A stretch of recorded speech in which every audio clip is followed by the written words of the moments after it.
In lieu of the recent victory of Dimitri Bivol defeating King Nello, Saul Canelo Alvarez, there's been a lot of talk about who's number one pound for pound, who's the face of boxing right now, May 11th, 2022. But on the horizon is a great fight.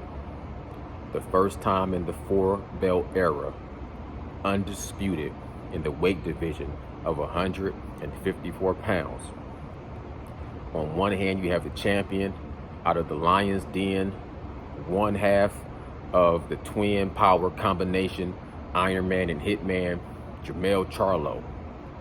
On the other hand, you have from Argentina, Brian Ray Sugar Castaño, a tough boxer brawler, versus a boxer, puncher / knockout artist.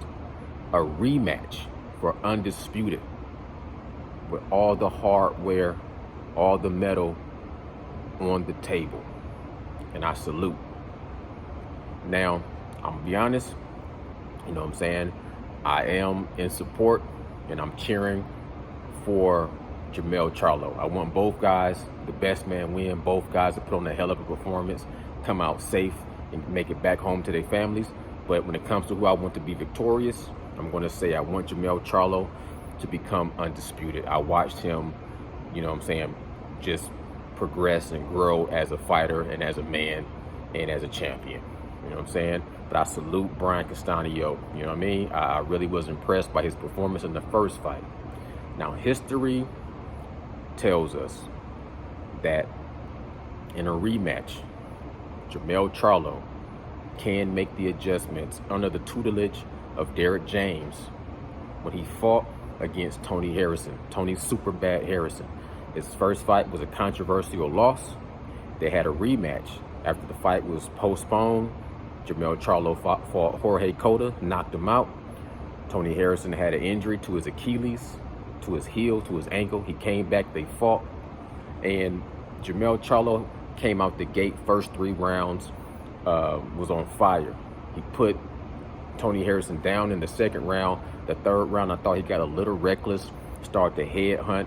He did a lot of damage, but from the 4th round up into the 9th round, Tony Harrison was able to establish his jab, take ring generalship. He established his rhythm and was starting to take control of the fight and cruise. He started to get a little too comfortable, started to showboat a little too much.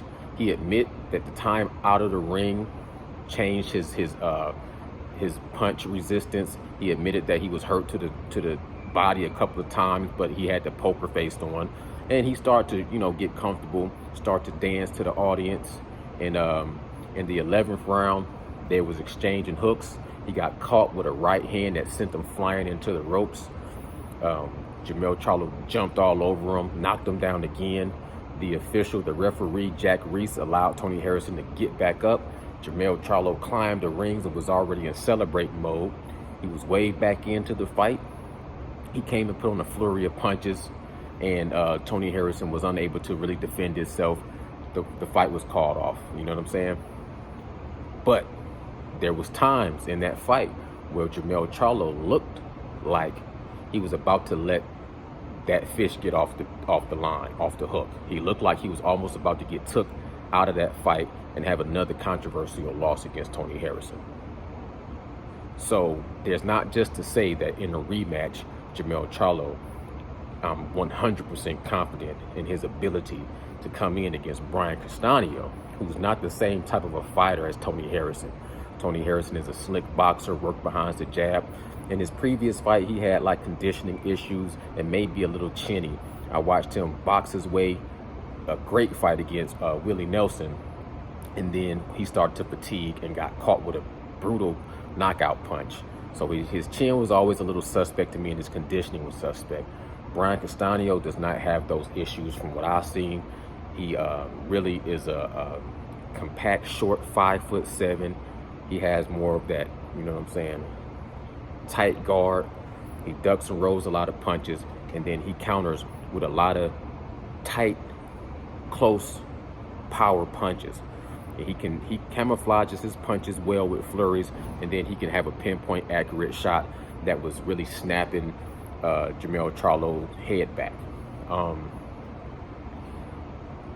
He put a lot of mental pressure on Jermell Charlo, and he had a lot of times where he had Jermell Charlo up against the ropes and was, you know, hellacious punches in bunches that seemed to give Jermell Charlo fits. Jermell Charlo could slide off the ropes, and he kept the fight in the center of the ring. I felt like he was more successful. The fight was called a draw, and I think it was because, you know, Jermell Charlo was kind of a foregone conclusion that he was going to be the favorite in that fight. It was a shock to the imagination to see Brian Castano do so well. So a lot of people automatically say he won that fight. When I go back and look at it for the second time and third time to reanalyze it and reassess it, to me it was a draw. The ebbs and flows, it was back and forth, give and take, you know what I'm saying, punch for punch, tit for tat. There were some things that I would have liked to see Jermell Charlo do differently. For one, I would like to see him hold the center of the ring. I would love to see him stay off the back ropes, keep his back off the ropes, keep the fight in the center of the ring, and fight on different angles and pivots. I would like to see Jermell Charlo put together a more thoughtful attack on Brian Castano's body. I see it was a little bit of an issue because of the height. It reminded me of like seeing Gervonta Tank Davis for the first time fight a shorter Isaac Cruz. He really just neglected the body work. I think Jermell Charlo abandoned the body work on Brian Castano because his tight guard, him being a shorter man, you have to give up a little bit to get down and dig to that body. And I think that he was a little worried about getting caught with something from Brian Castano because Brian Castano had some pretty fast hands and he had some power. Both guys got hurt, but I think Brian Castano got hurt the most. So in this rematch, y'all let me know what y'all think. What adjustments do Jermell Charlo need to do? One thing he really needs to do is listen to Derrick James. Derrick James was really giving him great advice, but I think sometimes he would go out there and just fight and not have the intelligence and the ring IQ. It almost got to a point where Derrick James was telling him you need a knockout, just to try to motivate him to fight a little harder and not be so defensive, but push this guy back and stay pushing him back. Don't give up ground. Don't let this guy push your back against the ropes. It just doesn't look good to the audience or to the judges. And I think he gave him solid advice. If he takes that advice, if he keeps that fight in the middle of the ring, if he works his jab, if he basically, you know, he don't allow Brian Castano to collapse the pocket. And when he do collapse the pocket, you pivot out, work on angles, and stay busy with your jab, punching bunches. Start off your combination, start off leading the punch, and then be the last one to finish the punch. Every time he hits you once, you hit him 2 times. Every time he hits you 3 times, you hit him 6 times.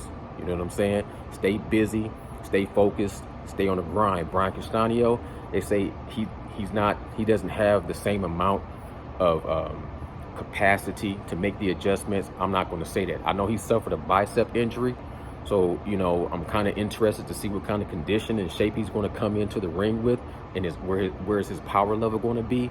Because whenever you have an injury, your body starts to compensate, and you might have a weakness here, then that heals, and then you have a weakness way over here.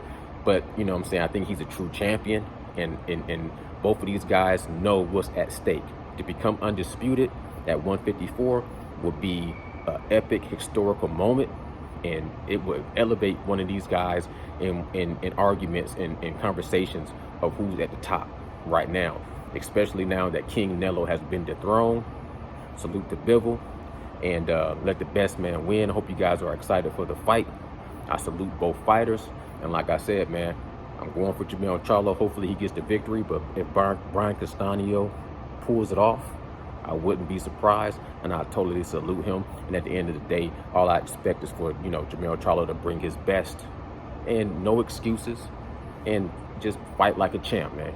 This is Boxing Nocturnal Thoughts. Y'all leave comments in it below. Hit the subscribe button. I appreciate y'all. Salute, salute, salute.